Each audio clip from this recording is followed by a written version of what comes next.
the boat in the kingdom, can't turn around. We're lighting up the night, shaking up the ground. Excuses and flames, yeah, we're breaking free. We'll be fire, this is our legacy.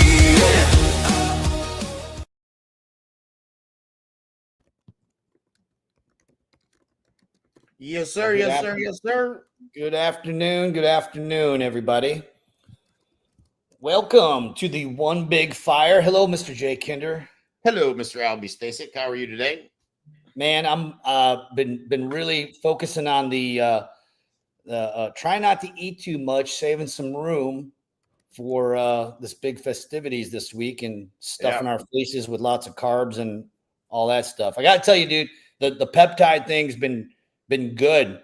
For me, I love to eat. I don't want to take anything that's going to not want me to eat, but this Retta TrueTide, what it's done is, and I, if I can't feel it, I don't know that it's working. So the first couple of weeks, I was like, man, I don't feel anything. Well, come to find out, I wasn't taking enough.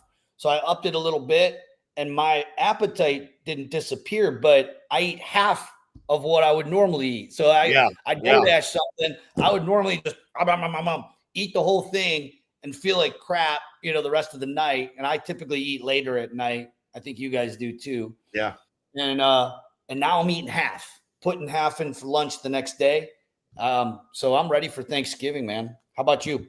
Yeah, man. Same. Lots to be thankful for this week, is always a reminder of being thankful for the things that we have in our lives. And so always a good time to reflect.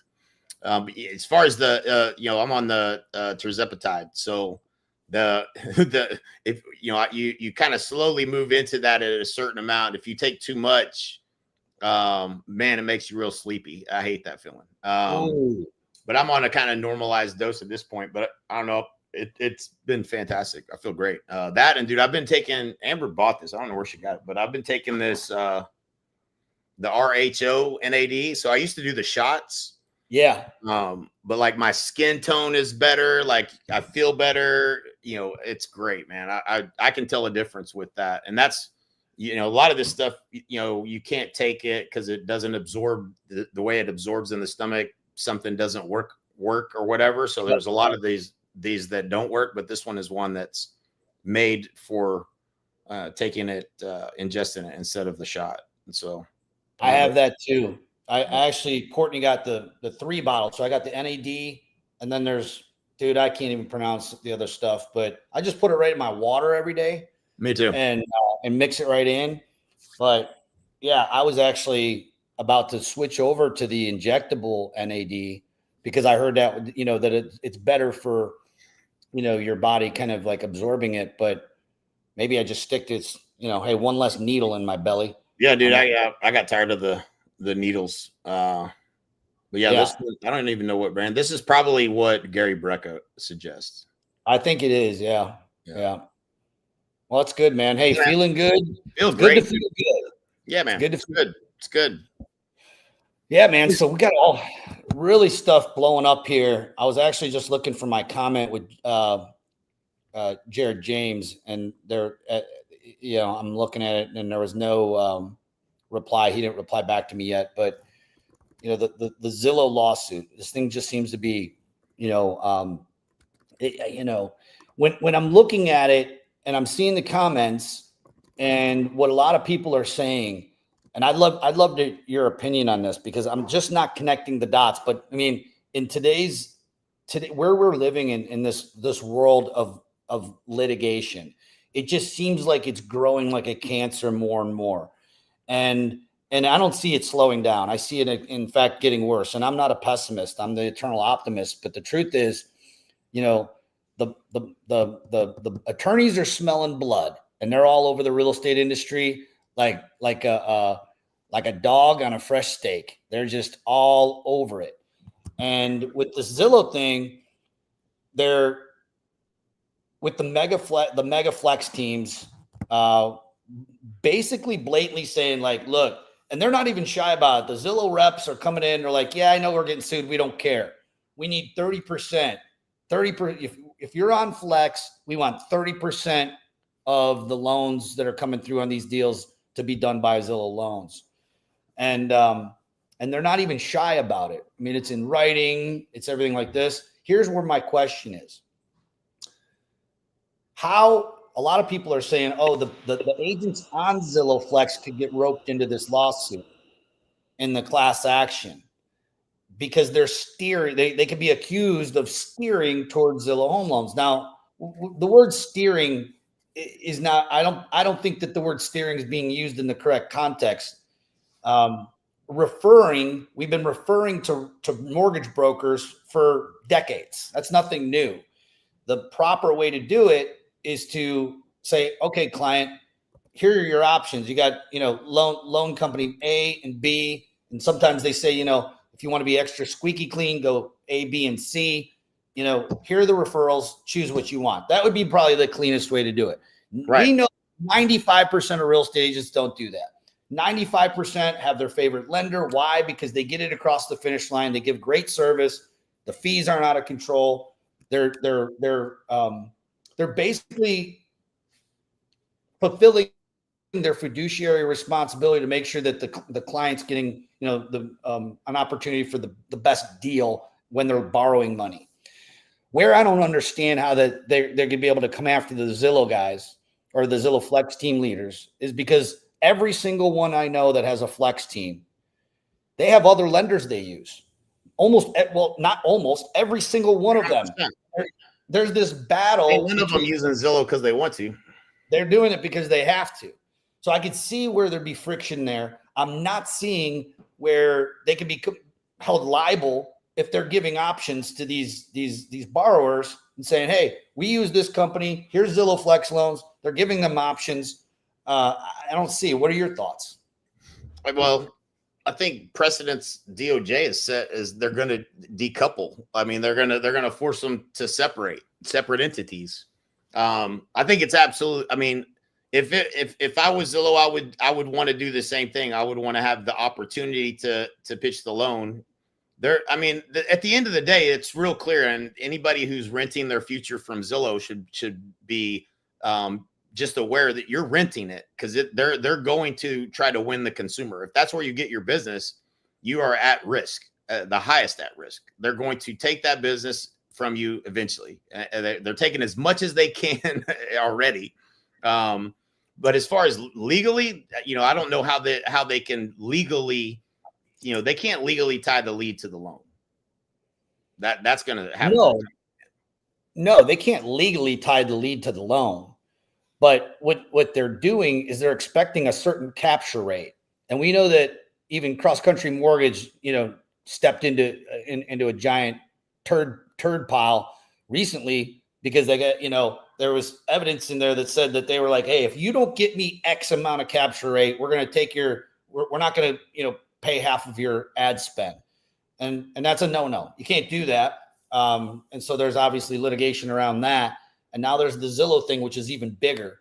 So, my question though comes to, as long as you're giving from an agent standpoint, from a broker, if you're a team leader out there and you're participating in this, and the only reason that you're giving Zillow a shot at it is because you so to speak have to, I'm drawing a disconnect as to how they could be held legally liable.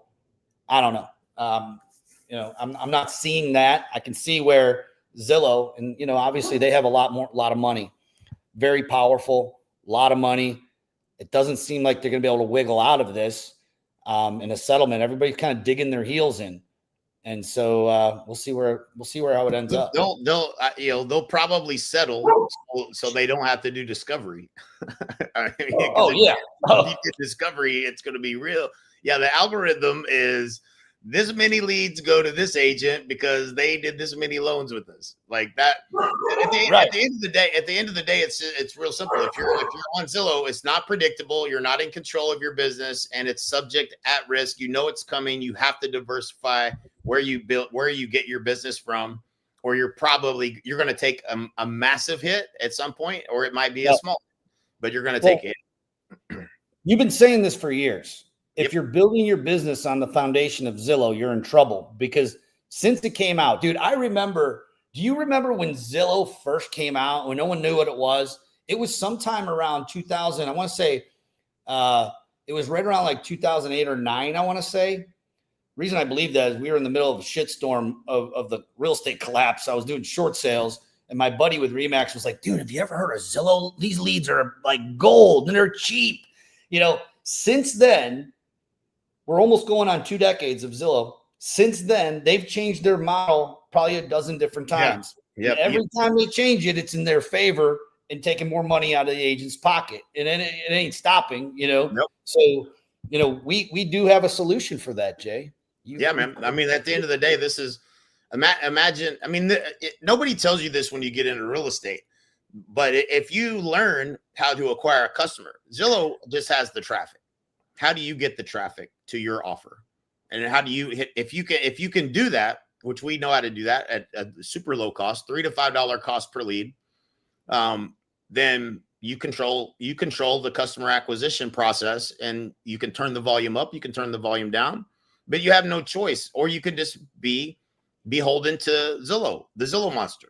If that's what you want. I mean, I don't think any agent or team leader really wants to do it. I feel like they're like, man, they don't have the skill, so they don't know who to turn to. Every platform out there is selling garbage, so nobody really actually knows marketing. Like, tell me one provider out there that actually understands the strategic nature of targeting an ideal client profile for a specific property, and how to generate that lead and convert that lead and build content that's valuable for that. Nobody does it. No, I don't know anybody that does it. And so, fortunately for me, I think, I wasn't trying to learn this for real estate. I was learning it for how to sell things to real estate agents. And as I got in the room with people like Frank Kern and Dan Kennedy and Jay Abraham and learned from the masters of marketing, I learned those skills that translate very well to, understanding the customer profile. Who's buying right now in your marketplace right now? Who are they and why? I know what they are in Frisco. There are people that want to leave Carrollton in the colony and they want to move to Frisco to get their kids in Frisco school district. And there are people leaving California, Washington, and Oregon, and they got a tech job at either at Toyota or Dr. Pepper Keurig. And those people are real buyers. They're real buyers right now. The most likely person to buy at this particular price point in this particular segment of the market. Now you go market to those people. Like, it's not rocket science, but I think most people get stuck in the implementation, and you log into your ad manager and you're like, I don't know what to do with this. I don't. That's why I have a team. But yeah, but once you have that, how much are you spending right now? Like, how much are they spending? You remember we used to spend thousands and thousands of dollars. I mean, I know teams that, I haven't seen their P&Ls, but I've heard $60,000 a month on Zillow. Man, you are out of your mind. If you understood marketing, you would never do that. And I think it's because they don't see on their P&Ls the cost to acquire a customer. That referral fee that goes out doesn't show up on your P&Ls if you even look at them. But if you did, your cost to acquire a customer doesn't work. It's too high. And if you can acquire, let's break this down. This is what we say when we say start with the math. So let's do the math. Right. Zillow. And let's just use a modest $10,000 commission check. Okay. Cost to acquire a customer with $4,100 versus our strategy. Yeah. $4,100. 41%. Zillow Flex, whatever their program is that they're putting people on. 41% is $4,100. So you're saying I would rather Zillow give me that lead for $4,100 than me go out and generate that lead. Now, there's the good argument you could say as well. They give me just more than one. You pay $4,100. You have some leads that don't sell and some that do, but you're only paying $4,100 on the one that does close. Okay, well, then as a cost per lead, you could divide that into your amount of closings and how much you paid Zillow by the number of leads you got from them, and your cost per lead is going to be really high. It's going to be, I would say, 800, 500, 200. It's going to be a lot cost per lead. Yeah. So if you can simply solve for how do I generate a lead at a low enough cost, then you can replace that as a lead source. And that's all we're doing. Like we're leveraging AI to lower the customer acquisition cost for an agent. And that's fundamentally all we're doing. It's not, like I said, it's not rocket science. It isn't easy by any stretch to know how to do those things. That actually gets into my next question. So why it's not complex, because anybody can do that simple math. My next question, which you just answered, is why isn't everyone doing it? Why is everyone so addicted? Literally, like they're on an, I hate to say this, but like they're on a drug that they can't get off of, that Zillow, Yeah. that opium hit, or whatever you want to call the Zillow. And I know that because I had Zillow leads back when I had my team, but they're getting this. So they're so far down in the funnel, meaning that translates it's easier. I got you. Yeah. It's easier. They don't have to work the lead, follow up with the lead, get them warmed up for maybe 3-4 months, whatever, before they become an actual commission check. These people are typically ready to go. Nah, that's not true though. I mean, I talk to people every day using Zillow, and they're not all. I think they're taking that same traffic of eyeballs that you could generate yourself. That, let's say we generate 100 leads on a $3 ad spend. That a $3 per cost per lead. That's $300 ad spend to generate 100 leads. What they're doing is they're figuring out the ones that aren't real, and they're just not giving them to you. And they're only giving you the better ones through their algorithm that they've determined that this one is better. And not always better. They're not always ready to buy right away. A lot of people will tell you, I'm getting these leads and they're not that great. And so it's not a perfect science. It's not like they're qualifying. And sometimes they do, right? They had the call center, make the call, qualified, handoff or whatever. But you know what I think might be part of it, Al? I think that because Zillow is managing this like a business, and they're trying to optimize who's going to close the most and who's going to bring the most loan. They're trying to monetize all of this traffic that they built all these years, hundreds of millions of dollars. They got all these eyeballs. How do we make sure we get the throughput of the most dollars back to Zillow? So they're managing the agent like a good team leader would manage their agents if they were spending their own money, right? And so I think part of it is these team leaders that probably shouldn't have gotten to the team leader stage, that they did a good job because they're really good. And then it's like they started hiring a few agents, and now they got plugged into Zillow, and they're like, man, that agent's really good. But does that make them a good manager and leader of other agents? Does that make them a good team leader? Probably not in all cases. And so a lot of those agents that are, now they got 10 agents on their team, and they're Zillow Flex, and their numbers are going up, and here they are on stage getting their awards, but they have no business actually building a team. And they built it on this super fragile house of glass, a pillar of glass that could disappear tomorrow. I think there's a lot of people that built teams that are not profitable and are wishing they hadn't, and are looking for alternatives. If they're smart, that's what they're doing. But I think does that make sense? Maybe I think that it makes total sense. And what it boils down to is it's kind of it's a mirage that's being created. But let's go back to the math. So let's say that it costs $4,100 to close that same lead with Zillow. Now, there's no out-of-pocket cost, so there's some value to that because you're paying on the back end versus the front end. We get that. This, you may have to invest a little bit on the front end.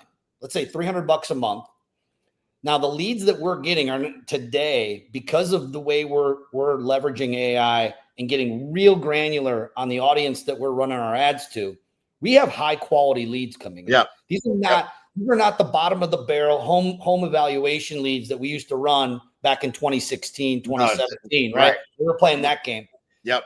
Different game, different time, place. We have AI right now that most don't even understand how to leverage AI beyond asking ChatGPT a couple questions about what peptide to use. We're using this to create an audience that's so spot on directed, like a laser beaming in to like what you were using the Frisco. I know you always that's where you guys live in Frisco.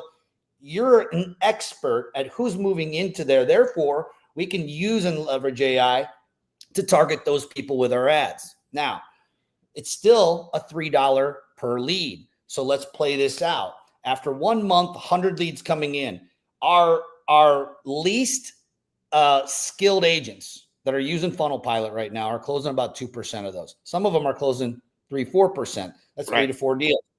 Let's just look at the modest two. They're closing at 2%. They paid $300 for the month of leads. So let's just say that for those two that their cost to acquire each of those those closings was $150 each. Yep. Now, it's just getting better. The quality of our leads that we've been tracking over the last 9 months, the quality just keeps going up because our tool, that the way we're using the AI to really, really pinpoint into this audience, the quality of the leads keep going up, which is why we're seeing people go from 1% conversion to 2 to 3 to 4% conversion. When you're playing a game, and we are playing a game, your competition's paying $4,000 to acquire that customer, and you're paying $150. I mean, just do the math. So exponentially, do you have to follow up a little bit more? Yes, but we have AI agents who are now stepping in and even doing a lot of that heavy lifting. You still have to call the lead. You still have to have a conversation. You still have to have the skills to be to build trust, authority. That's not going to go away. But because we've, really you have cracked the code on how to use AI effectively, not just asking it, for new recipes for this Thanksgiving dinner, I'm talking, how can we use it to build our business? No one can compete with what we're doing right now. No, and they can't. Yeah. Here's the thing, and this is where I was wrong about AI the most. I thought everybody was going to do what we do. I use it for everything. And so I thought, well, everybody's going to figure this out.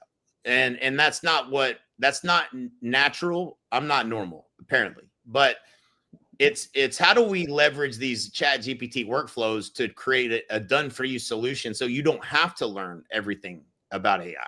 That's where the game is getting. That's where we're winning the game.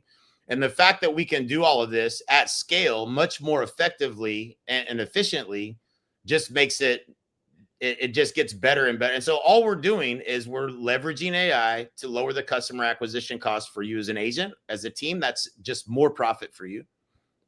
It makes your team you can monetize it however you want. You could still have your team lead. You could treat this like Zillow. Hey, I'm going to give you this access to this funnel and these leads. And you're on a 41% has to go back to the company. And then you're on a 50-50, whatever that is, 31% they actually get. I don't think that's what you should do, but that's what you could do. So you can monetize it differently, but yeah, it's significantly more efficient and we can do it so much easier than the way we had to do it before we had these workflows. The other piece of this that's fun is, when you have a volume of leads, you don't know who's buying right now or not. And so the automations that we have in place can bubble up conversations to find out, get the contacted rate up. If you're at 30% contacted rate, we feel like whether that's respond to the automations in text or your phone call efforts when the lead comes in, or the behavioral alerts over time as they come back to the website and there are still 70 people you didn't speak to this month, but all of a sudden they come back 2 months from now and the automation sends a text and now you're in a conversation with a lead that came in month 1. And that one's ready to do business. So over time, it just gets better. Well, and it's not just chase. The strategy has to be, now we know who these people are. We know what their hopes, fears, concerns, desires are about in the marketplace. Now let's create some content that's relevant to exactly what they're trying to do so that you're positioned as an expert. All of this hinges on everything you do moving forward, hinges on your ability to articulate your value proposition as to why someone should hire you and how you're going to help save them money and get them the best possible deal. And so most agents don't have a value proposition, but if somebody it's like a tuning fork, like if the video that goes out that I shoot, it says the top 3 things that you should know about Frisco School District before you ever put your kids in school here, from a parent that knows, dude, every one of those people that are really doing. Now, again, out of 100, maybe only 25 of those people are in that scenario. I don't care about the 75. If I got 25 people that watch that video, they're way more likely to respond to a call, text, or email in the future from me. They know who I am now, and they see me as the guide as to what they're trying to do. And that is effectively, that is building trust through marketing.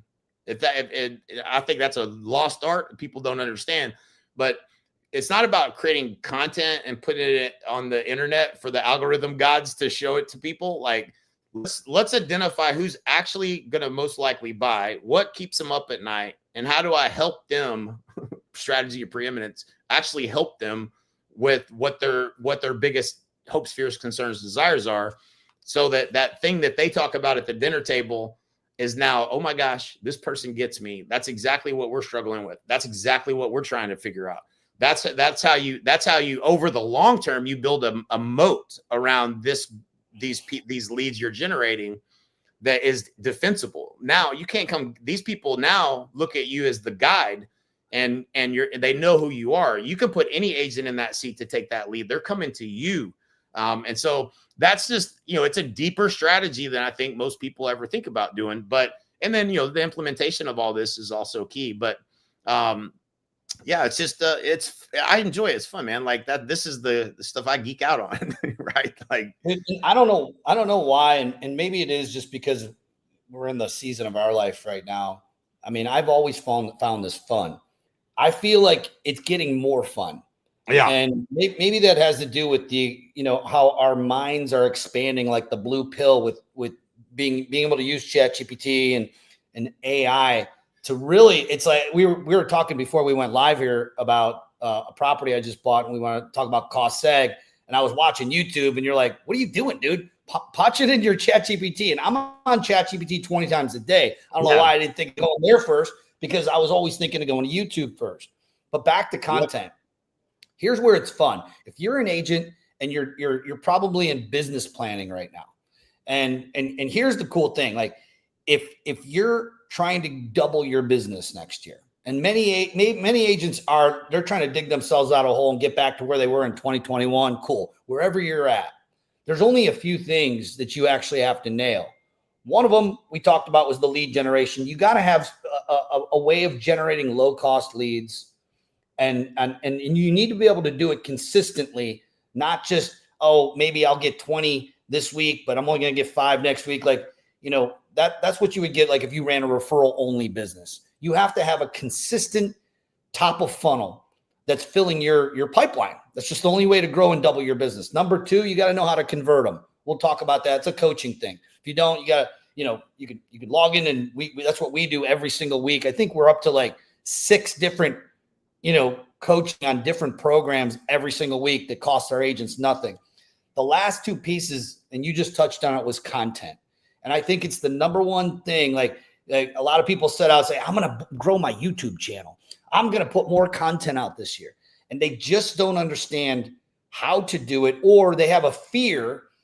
And the fear that they have is, I don't know if it's going to be any good. And is it going to really build my business? And you actually just touched on it. And I want to go deeper on it.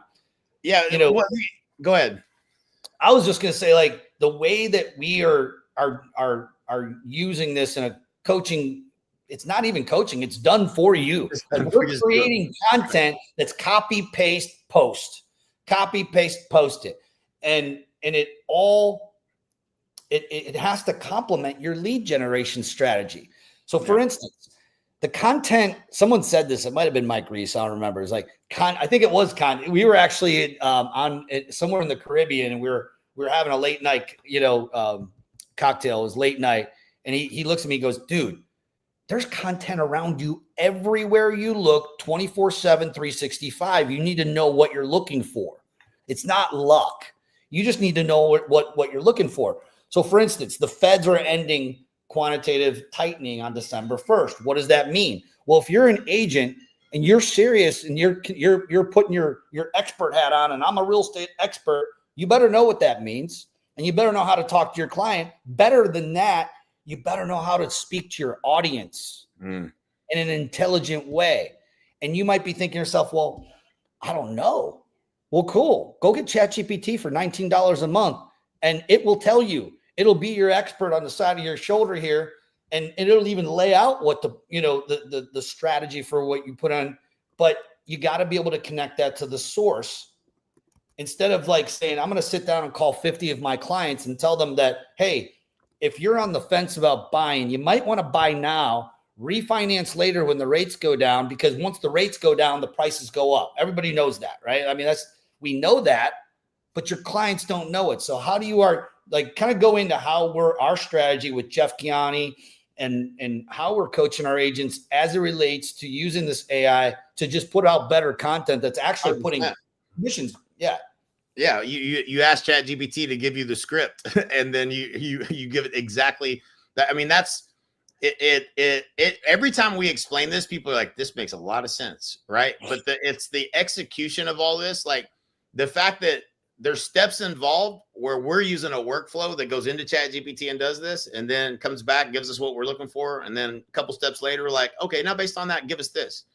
And then now give me the email sequences, the email sequence, follow-up sequences to drive to that. And it gives you the YouTube keywords for putting it on YouTube. It gives you everything.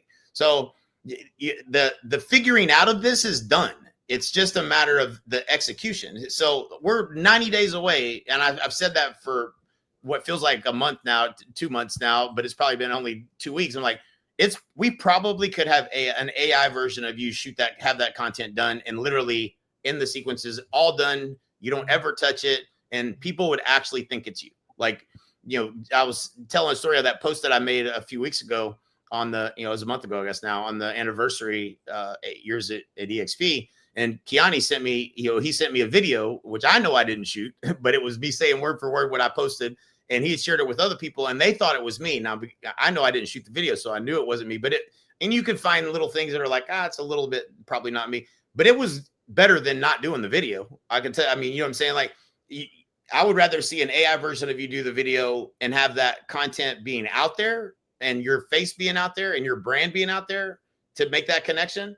If you're not going to shoot the video, and so again, I think AI is just allowing us to execute on your behalf much more dialed in. Like what's the, like, think about how many times have you read a book, read something, how many books have you read in marketing? Hook, story, offer. Like how many thousands of hours have you put into learning marketing over the years, right? And even still to this day, if something new comes out, I'm devouring it, and I'm like, man, I like the way they just explained that. I've been missing that, right? Same here. I got the same book.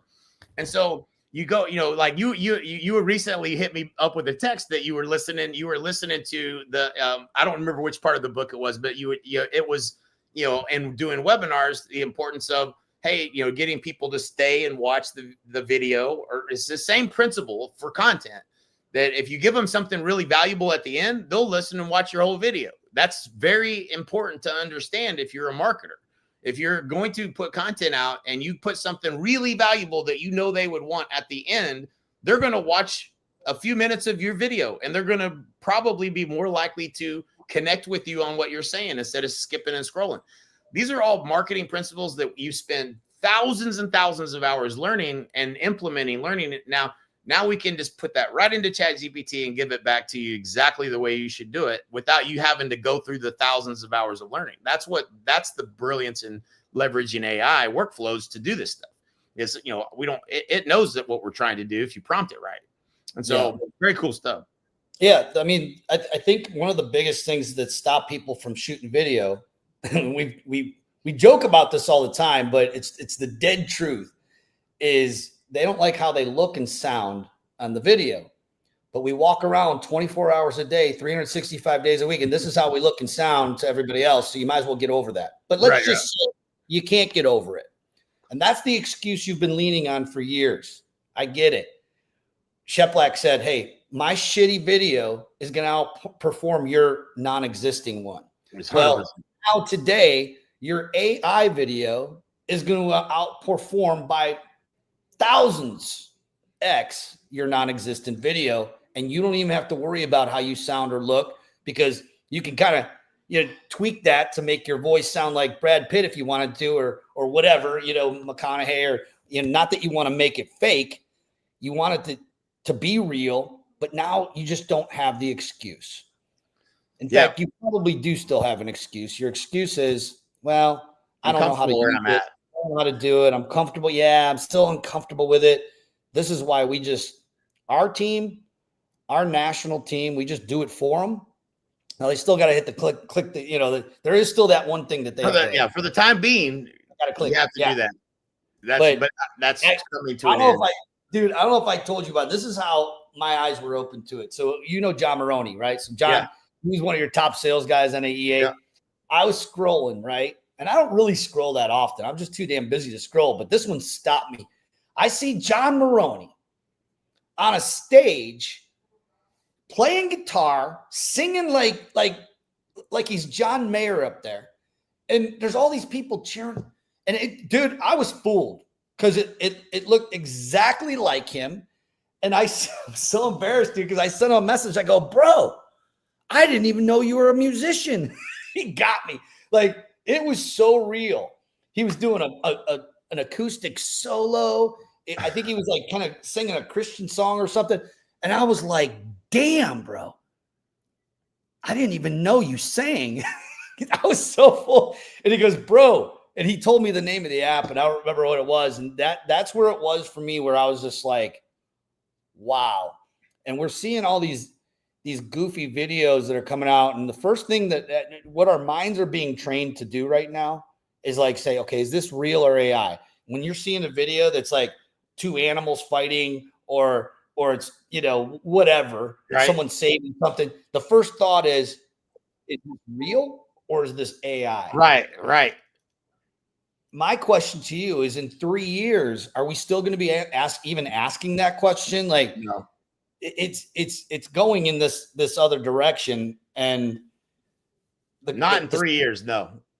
Not in 3 years. I don't think that's the question that we're going to start asking. Is like, okay, is this real or AI? Because there might be just an assumption that it's all AI. Yeah. Is that good? Is that bad? People don't, man.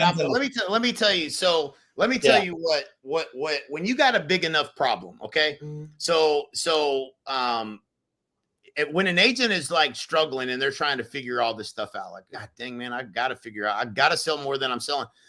And they start seeking, right? They're looking for solutions. They're watching webinar. They're doing all this. Like, when you got a big enough problem you're trying to figure out, and this goes back to like, this is 101. If you don't understand who your ideal customer is and what problems they have, then you cannot possibly help them. And you certainly can't market to them because you don't even know who you're trying to talk to.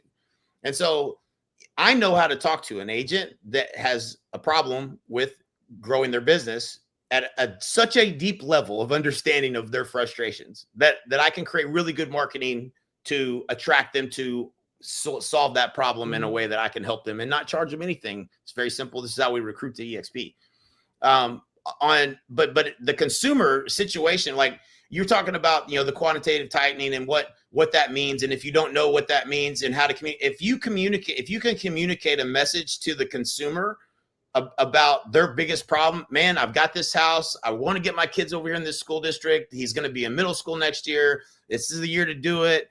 I don't know if I should do it now or what. Like, when you really understand what's keeping them up at night and you can communicate information that helps get them to clarity, you are going to make a connection with them, and they're going to be like, that is what I needed to know. That's exactly that person is going to want to do business with you. This comes down to being an expert, and the cool thing is, where this stuff was hard before to learn everything you needed to learn, man, when you get the scripts that we send back to people, when I read through them, I'm like, dang, man, I didn't even know this, right? Like, there's things that you're going to learn. You're like, oh, that's a loan program I didn't even know about. I need to learn more about that. Tell me more about this loan program. That is okay. So if they could qualify for that if they're this.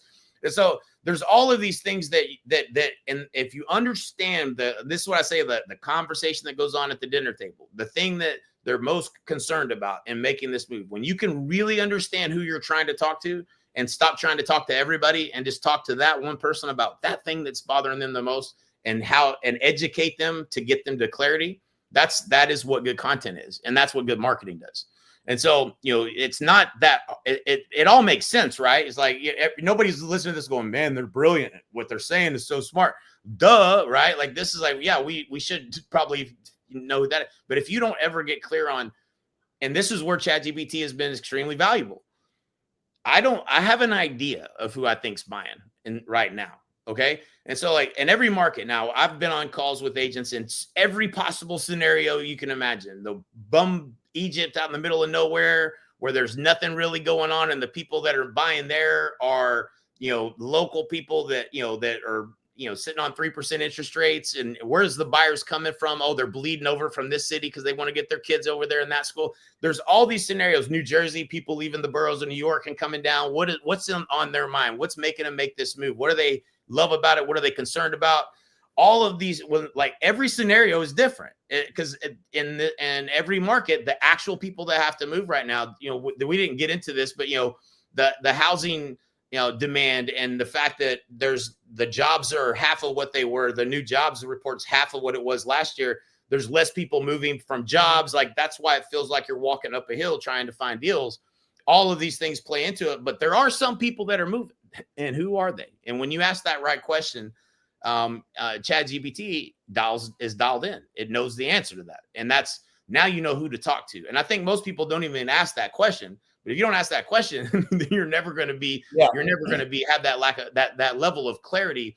And everybody I talk to has some idea, right? Like even the things that it told me about Frisco, and I'm not actively selling, but I was like, well, yeah, that makes sense. I live here for the school district. That's why we moved here. That makes sense. Okay. Yeah. Knew those two big, tech companies were here.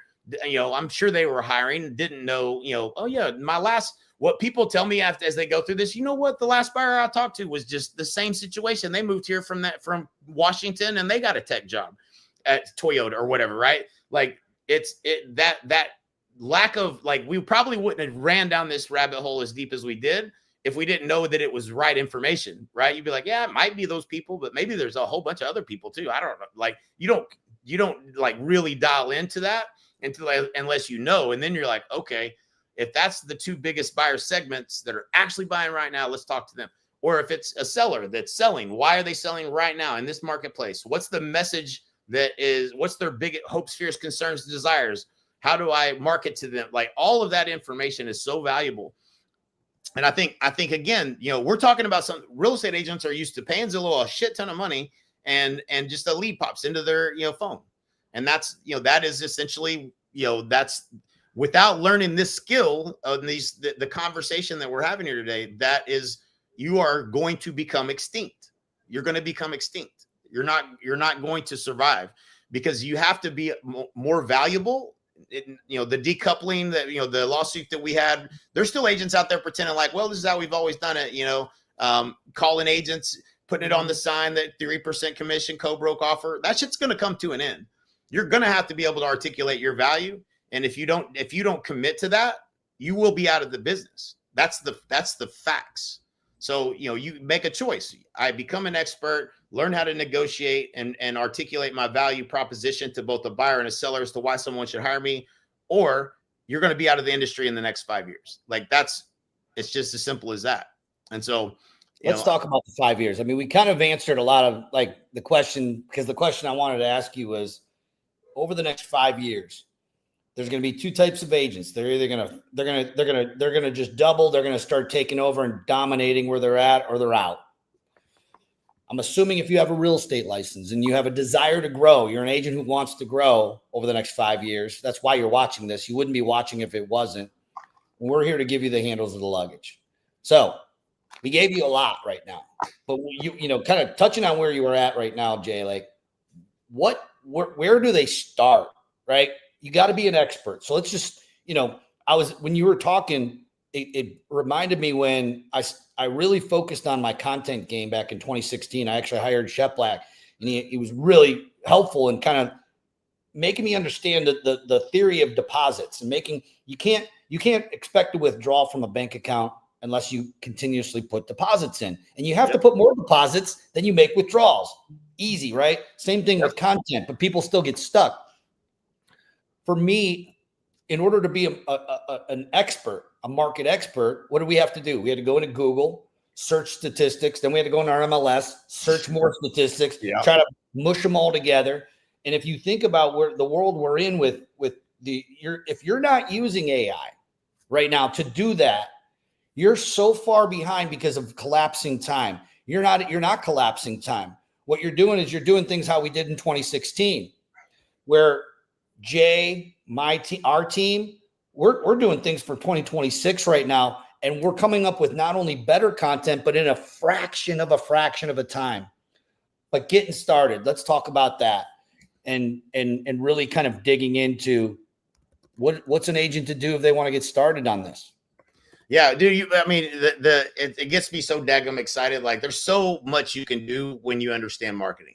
I think the first here's my philosophy on where you start. My philosophy on where you start is go to Chat GPT and search who are the most what is the price point in the cities I live in. So I'm like Plano, Frisco, McKinney, Little Elm, the Colony, Prosper, Salina, let's say. So like that's all 15, 20 minutes of around me, pretty much all the cities. One city's probably doing better than the other. You could go in the MLS and figure this out pretty quickly, but I would say, what is the price point that's that has the most volume of turnover, sales, and the most volume of people searching and most demand?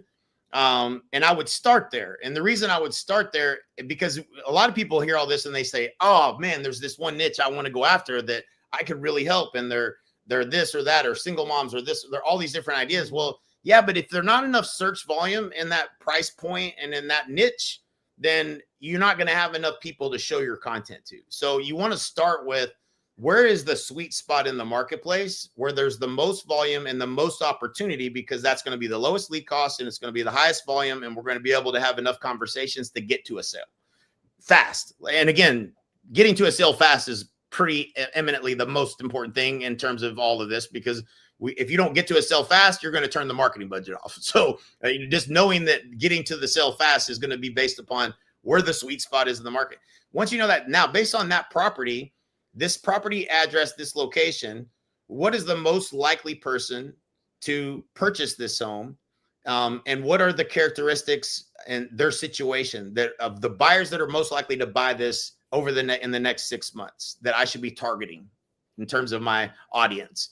And it's going to give you more than you ask for. Cause like, I've just noticed that like sometimes like somebody texted me today because I made a post about how I took my investing deal and I ran it through Chat GPT and it spit it back out with the funniest damn reply I've ever seen. Like, the deal was so bad it pissed off Chat GPT. It was like, I told you about it at the beginning, but I'll say it here. It's like, at the end of this, it said, if you'd like for me, what it said, if anybody else wants you to fund their $5 million dreams, I'm happy to be the bouncer at the door.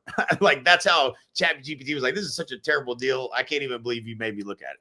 And so it was just funny, but like I had posted that because I had never done it before. It's just one of those things, just like you had an aha today too. Like, I had never actually, I said like, man, I can read through all this, but Chat GPT is going to give me a better, quicker analysis. And I can, I can ask it any questions after that anyway.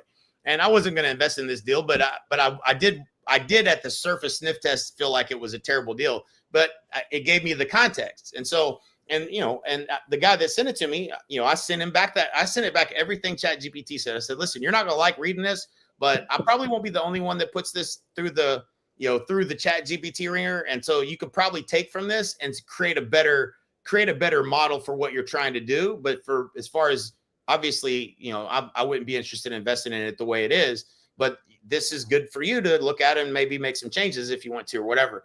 I don't remember why I was even making that point. I went down a rabbit hole. Where was we going with that? Like how to get started. And I think like, yeah. Here's what I'm interpreting from what you're saying.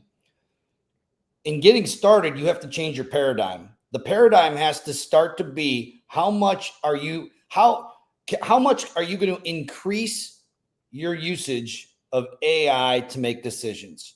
When we used to coach people, you remember one of the first things we used to say, like to a new coaching client, they come, they get the credit card, we swipe it, we have our first coaching call with them. The first thing we say is, hey, make me your CFO of your business. Don't go buying anything. Don't go by doing it and making any big decisions without running it through me first. Here's the cool thing.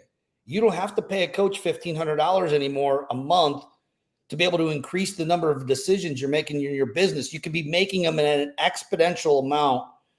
What's the phrase Mike used to always say? Increase the number of decisions that you make on a daily basis. Yep. You'll increase the quality of your life. Increase the number of business decisions you're making on a daily basis. You're going to increase the quality of your business and make more money. Yep. If you're not using AI to help you make these better decisions on a daily basis, that's where you're going to fall behind over the next 5 years. So what's the litmus test for 2026? If you're not doing this, make a commitment. It's a paradigm change.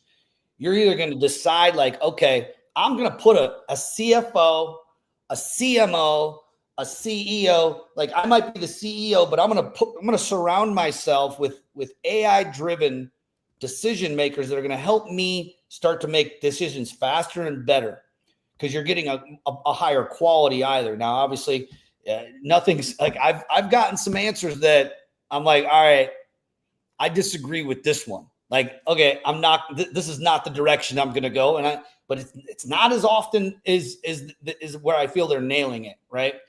And it's because of the speed of decision. So, anyway, dude, this was great. I appreciate great, always great talk before Thanksgiving. Gonna get my stretchy pants out, and we're gonna feast. And then, man, I'm excited for Christmas too, man. I'm excited to hit Tahoe with big trip to Tahoe. Reese, the boys, the Reese family, the Kinder family, the Stasic family, all going to be on the mountain with our helmets on, protecting our noggins. Yeah, just don't die, man. You got one rule: just don't die. That's it. I'm excited, brother.